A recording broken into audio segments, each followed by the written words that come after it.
Hello dear friends, आप सभी का स्वागत है हमारे यूट्यूब चैनल नेट जी पड्डा में। फ्रेंड्स, मैं सोनम और आप सब कैसे हो? आई होप कि आप सब अच्छे होंगे। फ्रेंड्स, आज की क्लास में बात करेंगे शिक्षक भर्ती की एक न्यू वैकेंसी के बारे में। और फ्रेंड्स, ये जो वैकेंसी आउट हुई है असिस्टेंट प्रोफेसर, एसोसिएट प्रोफेसर और प्रोफेसर की पोस्ट के साथ अदर पोस्ट के लिए भी नोटिफिकेशन रिलीज हुई है।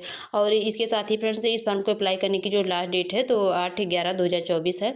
तो आवेदन से संबंधित जो भी सूचना है, चलिए उस पर हम डिटेल से बात करते हैं। उससे पहले बता दें फ्रेंड्स, यदि आप मेरे क्लास में नए हैं तो इस तरह की नोटिफिकेशन पाने के लिए मेरे चैनल को लाइक, सब्सक्राइब और शेयर जरूर कीजिए, क्योंकि इस क्लास के माध्यम से हम teaching job, non teaching job, higher education से रिलेटेड जितने भी नोटिफिकेशन होती है डेली बेसिस की आउट होती है उसको लाते रहते हैं, चाहे वो इंडिया के किसी भी यूनिवर्सिटी से रिलेटेड नोटिफिकेशन हो। और फ्रेंड्स, यदि आप हमारे हर वीडियो की नोटिफिकेशन पाना चाहते हैं तो उसके लिए आप हमारे टेलीग्राम चैनल को भी ज्वाइन कर सकते हैं, जिसका लिंक इसी वीडियो के डिस्क्रिप्शन बॉक्स में दिया गया है।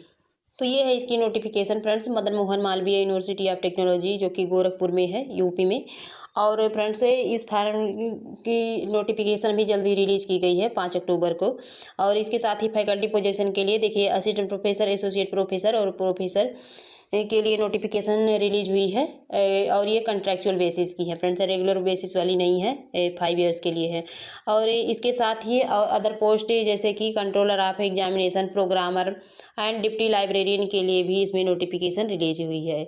इसके साथ ही chief executive officer and incubation operation manager, तो इन सब की पोस्ट के लिए भी नोटिफिकेशन रिलीज हुई है।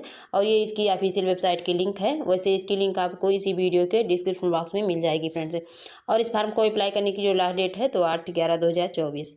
अब चलिए हम बात करते हैं इसके सीटों की डिटेल्स के बारे में। तो सीटों की डिटेल जानना सबसे पहले हमारे लिए इम्पॉर्टेंट है, क्योंकि आपका सब्जेक्ट ही नहीं रहेगा तो फिर आप अप्लाई कैसे करेंगे। देखिए इसमें दिया गया है फ्रेंड्स, हम बात करेंगे असिस्टेंट प्रोफेसर की, ओनली असिस्टेंट प्रोफेसर के लिए। और इसमें जो सैलरी रहेगी आपकी 57,700 रुपये पर मंथ सैलरी है। देखिए आपके इसमें जो सब्जेक्ट हैं, यहाँ डिसिप्लिन सब्जेक्ट दिए गए हैं और यहाँ डिपार्टमेंट दिए गए हैं। तो हम बात करेंगे, देखिए कंप्यूटर साइंस एंड इंजीनियरिंग में आपके ST से 1 पोस्ट हैं। और केमिस्ट्री से आपके असिस्टेंट प्रोफेसर के EWS से 1 पोस्ट हैं। और इलेक्ट्रॉनिक्स एंड कम्युनिकेशन इंजीनियरिंग में आपके फ्रेंड्स अनरिजर्व से 2 पोस्ट हैं, OBC से 1 पोस्ट है, SC से 2 पोस्ट हैं और EWS से 1 पोस्ट है। इसके साथ ही इलेक्ट्रिकल इंजीनियरिंग से आपके अनरिजर्व के 1 पोस्ट हैं फ्रेंड्स। और इंग्लिश में बात करें तो इसमें अनरिजर्व के 1 पोस्ट हैं, OBC के 1 पोस्ट हैं। इसके साथ ही आपके साइकोलॉजी में 1 पोस्ट OBC के दिए गए हैं। इंफॉर्मेशन टेक्नोलॉजी में आपके 2 पोस्ट दिए गए हैं OBC से और 4 पोस्ट दिए गए हैं अनरिजर्व से। और मैथमेटिक्स में आपके अनरिजर्व से 1 पोस्ट दिए गए हैं, SC से 1 पोस्ट दिए गए हैं और EWS से 1 पोस्ट, यानी कि टोटल इसमें 3 है। और मैनेजमेंट स्टडीज में बात करें तो इसमें आपके अनरिजर्व से 2 पोस्ट हैं और OBC से 4 पोस्ट हैं। और इसके साथ ही इसमें यहाँ पे के मैनेजमेंट स्टडीज में दिया गया है अनरिजर्व में 2+1 पोस्ट दिए गए हैं ये। और इसके साथ ही OBC के 2 पोस्ट हैं, EWS के 4 पोस्ट हैं और ST के आपके 2 पोस्ट हैं। फिजिक्स में आपके OBC से 1 पोस्ट हैं। और फार्मास्यूटिकल साइंस में आपके 2 पोस्ट दिए गए हैं फ्रेंड्स OBC से और 1 पोस्ट दिया गया है अनरिजर्व के। इसके साथ ही देखिए इसमें रिमार्क दिया गया है कि इसके साथ आपका क्या सब्जेक्ट होना चाहिए। जैसे दिया गया है कैंडिडेट जो इंटरेस्टेड है अप्लाई करने के लिए केमिस्ट्री में, तो वो डिपार्टमेंट जैसे केमिस्ट्री एंड इन्वायरमेंट साइंस में दोनों से अप्लाई कर सकते हैं, दोनों डिपार्टमेंट से। और जो है जैसे कि इंटरेस्टेड है IT में, तो वो डिपार्टमेंट आप information technology and computer application दोनों ही डिपार्टमेंट से अप्लाई कर सकते हैं, ये बात दी गई है। और इसके साथ ही यहाँ बात करें तो देखिए एडवर्टाइजमेंट नंबर दिया गया है। और यहाँ देखिए असिस्टेंट प्रोफेसर के लिए दिया गया है इंजीनियरिंग वालों के लिए, इंजीनियरिंग और टेक्नोलॉजी वालों के लिए। तो इसमें आपका जो क्वालिफिकेशन है एलिजिबिलिटी फ्रेंड्स, तो देखिए इसमें आपका जो मास्टर डिग्री होना चाहिए, यानी कि BTech MTech जो भी है। और सैलरी इसमें 57,700 रुपये पर मंथ है। और इसके साथ ही आपका PhD डिग्री होना चाहिए फ्रेंड्स। उसके साथ ही जैसे गेट GPAT सीट ये भी क्वालिफाइड होना ज़रूरी है। और एसोसिएट प्रोफेसर के लिए भी दिया गया है, तो PhD डिग्री तो होना ही चाहिए एसोसिएट प्रोफेसर के लिए। इसकी सैलरी देखिए 85,000 रुपये पर मंथ है। और इसके साथ ही आपका इसमें एक्सपीरियंस ज़रूरी है, आपका 8 ईयर का एक्सपीरियंस ज़रूरी है।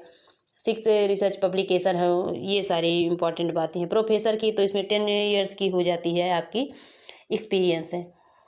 और इसमें बात करें अदर पोस्ट के लिए भी जो नोटिफिकेशन जारी हुई है, देखिए असिस्टेंट प्रोफेसर ये मैनेजमेंट वालों का दिया गया है। तो मैनेजमेंट में आप के PGDCM CA ICWA एम.कॉम होना चाहिए, तो आप एम.कॉम से भी इस फॉर्म को अप्लाई कर सकते हैं। उसके साथ ही आपका नेट क्वालिफाइड हो या PhD डिग्री हो तो आप मैनेजमेंट से अप्लाई कर सकते हैं। और देखिए एसोसिएट और प्रोफेसर के लिए भी है। इसके साथ ही असिस्टेंट प्रोफेसर बात करें इसमें साइंस सब्जेक्ट में आपका 55% होना चाहिए मास्टर डिग्री में। उसके साथ ही आपका नेट क्वालिफाइड हो या फिर PhD डिग्री हो तो आप साइंस सब्जेक्ट से भी अप्लाई कर सकते हैं। फिर यहाँ देखिए एसोसिएट प्रोफेसर की दी गई है, प्रोफेसर की दी गई है। इसके साथ ही यहाँ इसका एक ग्रेड पॉइंट बताया गया है कि जो 4 ईयर्स की बैचलर डिग्री क्वालिफाइड करते हैं उनकी ग्रेडिंग बताई गई है। फिर यहाँ फार्मेसी के लिए दिया गया है PCI रेगुलेशन के लिए। तो फार्मेसी में वैसे असिस्टेंट प्रोफेसर के लिए आपका मास्टर डिग्री हो तो आप इस फॉर्म को अप्लाई कर सकते हैं। इसमें आपकी PhD की वैलिडिटी नहीं बताई गई है। और स्पेशलाइजेशन यहाँ दिया गया है एम फार्मा में, जो भी आपका स्पेशलाइजेशन होना चाहिए, स्पेशलाइजेशन एरिया बताए गए हैं इसके। और यहाँ देखिए इसके ग्रेडिंग बताए गए हैं। और यहाँ देखिए स्क्रीनिंग क्राइटेरिया बताया गया है असिस्टेंट प्रोफेसर के लिए। तो यही स्क्रीनिंग क्राइटेरिया बनेगा आपका ग्रेजुएशन का, पोस्ट ग्रेजुएशन का। इसके साथ ही देखिए जो MPhil है, तो यदि आपने MPhil किया है तो उसका 7 मिल जाएगा, 7 मार्क का। और PhD डिग्री है तो 30 मार्क उसका भी मिल जाएगा। नेट JRF है, नेट विद JRF तो 7 बनेगा। ओनली नेट है तो 5 बनेगा। सेट है तो 3 बनेगा। रिसर्च पब्लिकेशन है 2 मार्क के, तो इनमें से 10 नंबर 2 रिसर्च पब्लिकेशन, तो इनमें से आपका 10 मार्क्स ये भी बन जाएगा। तो जितना भी आपके पास अवेलेबल होगा तो वैसे आपका मार्क बनेगा। इसके साथ ही कोई टीचिंग पोस्ट डॉक्टरल एक्सपीरियंस हो तो इसमें भी दिया गया है 10 मार्क्स के लिए। इसके साथ ही आपने कोई अवार्ड जीता है तो चाहे वो इंटरनेशनल का हो या नेशनल लेवल का, तो वो भी आपको इस पर 3 नंबर मिलेगा अवार्ड विनर के लिए। और स्टेट लेवल का अवार्ड हो तो उस पर 2 मार्क मिलेंगे। इसके साथ ही देखिए स्क्रीनिंग क्राइटेरिया दिया गया है प्रोफेसर एसोसिएट प्रोफेसर के लिए, तो इसकी तो हाई लेवल की ही रहेगी क्योंकि ये तो सीनियर वालों का पोस्ट है। और जनरल कंडीशन में यहाँ बताया गया है जो सारी इन्फॉर्मेशन, उसको एक बार ज़रूर चेक कर लेना फ्रेंड्स। इसके साथ ही आते हैं तो नीचे इससे रिलेटेड जो भी इन्फॉर्मेशन है, क्या क्या डॉक्यूमेंट लगेगा इसमें, या फिर शॉर्ट लिस्टेड क्राइटेरिया क्या होगा।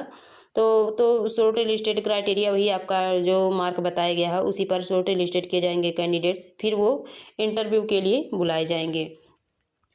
और इसके साथ ही जो भी इन्फॉर्मेशन है एक बार इसको जरूर चेक कर लेना। और नीचे दी गई है जो अदर पोस्ट वाली, जैसे कलेक्टरल एग्जामिनेशन, तो इस सब में आपकी एक्सपीरियंस होना बहुत ही ज़रूरी है। प्रोग्रामर के लिए, डिप्टी लाइब्रेरियन के लिए, ये सारी आपके देखिए जैसे कंट्रोलर एग्जामिनेशन के लिए आपका एक्सपीरियंस 15 ईयर्स का होना चाहिए।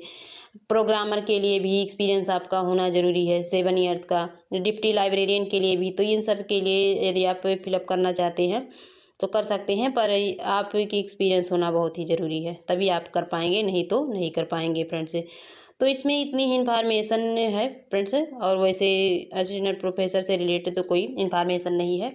तो फ्रेंड्स आज की इतनी इन्फॉर्मेशन थी, फिर मिलेंगे आपसे न्यू इन्फॉर्मेशन के साथ। यदि आपको मेरी वीडियो पसंद आए तो मेरे चैनल को लाइक, सब्सक्राइब और शेयर जरूर कीजिए। Thank you.